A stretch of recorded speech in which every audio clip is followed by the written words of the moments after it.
So Charles, does the Bible say anything about the darkness of this world? Just looking at this past few days, 21 Christians being beheaded in North Africa, and our own country parliament just chaos and fighting and greed and discontentment. And I think, AJ, the Bible does say much about that kind of darkness, and our passage, in fact, this week speaks about us living in a context of a corrupt and distorted generation.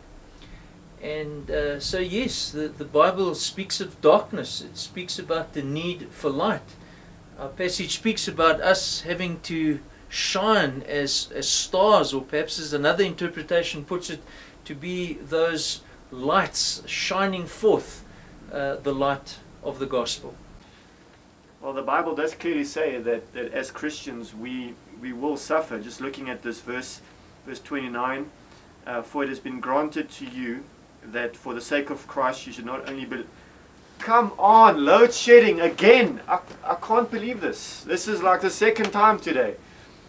Well, AJ, the load shedding can teach us a great lesson, in that I know many of us are frustrated. I know just yesterday our lights went off at 4 instead of at 2 and disrupted the program for the day. It causes us to be frustrated, stuck in traffic. We stumble around in the darkness. And I think as we look at the world, we could ask the same question. With so much darkness, is there any hope? And of course there is. Of course there is hope. We're told that the light of the knowledge of God can be known in the face of Jesus. God switches the lights on in the lives of people, in the lives of believers.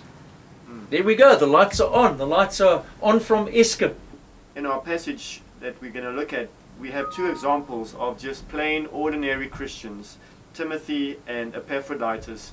And God was really using these two ordinary Christians to make a difference in this dark world. And so these are examples of ordinary people that we can follow. Yeah.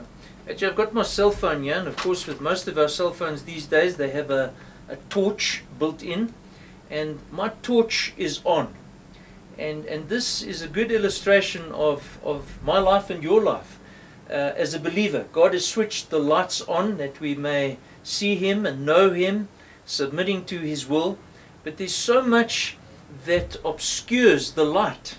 And so we ought to be shedding sin that obscures the light that we can shine into the world, giving others hope of life. So the challenge for us as a church then really is to shine like stars to the glory of God in a dark world. Absolutely, but there's another crucial part to this passage. It's not just a question of shedding, as it were, sin. We need to be guided by the scriptures. Our passage continues and tells us that we need to be anchored. We need to hold fast to the word.